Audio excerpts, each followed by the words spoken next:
नमस्कार शेतकरी बंधूंनो, मी ऋषी कारत. शेतकरी बंधूंनो, तुम्ही दुष्काळीची केवायसी केली असेल किंवा आपण त्याला नैसर्गिक आपत्तीची केवायसी म्हणतो, ती केवायसी केली असेल आणि केवायसी केल्यानंतर तुम्हाला एक बँक अकाउंट दिलं जातं. त्या बँकेत पैसे न जाता तुमचे दुसऱ्याच बँकेमध्ये पैसे जातात. आता शेतकरी यामध्ये हवालदिल झाले की शेतकऱ्यांचे केवायसी केलेले पैसे कोणत्या बँकेमध्ये गेलेत. आता हे कशा प्रकारे चेक करायचं की तुम्ही जे केवायसी केली ते केवायसी केलेले पैसे कोणत्या बँकेत गेले. मग ते PM किसानचे असो किंवा तुम्ही जे दुष्काळीची केवायसी केलेली आहे ते पैसे असो, कोणत्याही प्रकारचे DBTद्वारे जे पैसे येतात ते कोणत्या खात्यामध्ये येतात, हे कशाप्रकारे चेक करायचं याची A to Z माहिती आपण या व्हिडिओच्या माध्यमातून बघणार आहे. त्यामुळे शेतकरी बंधूंनो, व्हिडिओ नक्की तुम्ही शेवटपर्यंत बघा. आपल्या चॅनलवर जर तुम्ही पहिल्यांदाच आला असाल तर चॅनलला सबस्क्राईब करून ठेवा. असेच नवनवीन व्हिडिओ आम्ही तुमच्यासाठी घेऊन येतो.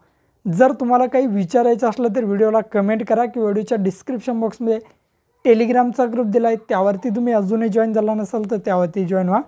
त्यावरती डायरेक्टली तुम्ही आमच्याशी बोलू शकता किंवा तुमचे प्रश्न आम्हाला विचारू शकता. नक्कीच आमची टीम तुम्हाला त्वरित प्रतिसाद देईल. तर सर्वप्रथम मित्रांनो, गुगलवरती यायचं आहे आणि या ठिकाणी तुम्हाला सर्च करायचं आहे आधार कार्ड. आधार कार्ड सर्च केल्यानंतर अशा प्रकारे तुमच्यासमोर येईल.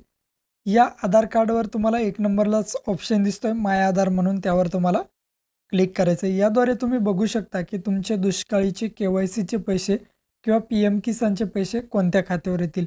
या वेबसाईटवर येईल. या ठिकाणी तुम्हाला माय आधार म्हणून ऑप्शन आहे, त्यामध्ये डाउनलोड आधारवरती जायचं आहे.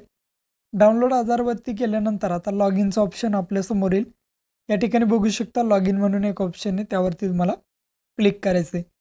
क्लिक केल्यानंतर इथे बेसिक इन्फॉर्मेशन आहे, इंटर युअर आधार नंबर. या ठिकाणी तुम्हाला तुमचा आधार कार्डचा नंबर टाकायचा आहे. हा कॅप्चा कोड दिला आहे साईडला, हा कॅप्चा कोड टाकून लॉग इन विथ OTP या ऑप्शनवरती क्लिक करायचे. आता व्यवस्थित सर्व इन्फॉर्मेशन भरून घ्या आणि लॉग इन विथ OTPला क्लिक करा. आता तुमच्या आधार कार्डला जो मोबाईल नंबर लिंक असेल त्या आधार कार्डच्या मोबाईलवरती एक OTP जाईल. तो OTP तुम्हाला या ठिकाणी टाकायचा आहे आणि लॉग इन करून घ्यायचं आहे.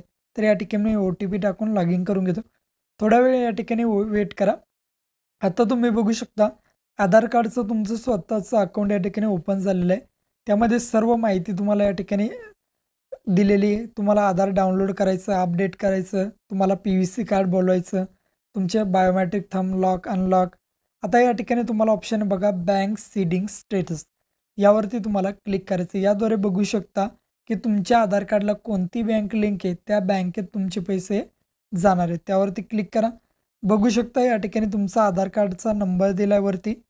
नंतर खाली बँक नेम दिले की bank of Maharashtra, he bank तुमच्या आधार कार्डला लिंक आहे. अशा पद्धतीने मित्रांनो तुम्ही चेक करू शकता की तुमच्या आधार कार्डला कोणती बँक लिंक आहे. या बँकेमध्ये तुमचे दुष्काळीचे KYC केलेले पैसे किंवा PM किसानचे पैसे जातील. व्हिडिओ आवडल्यास तुमच्या मित्र मैत्रिणींना नातेवाईकांना शेअर करा. भेटूया अशाच नवीन व्हिडिओ. जय हिंद.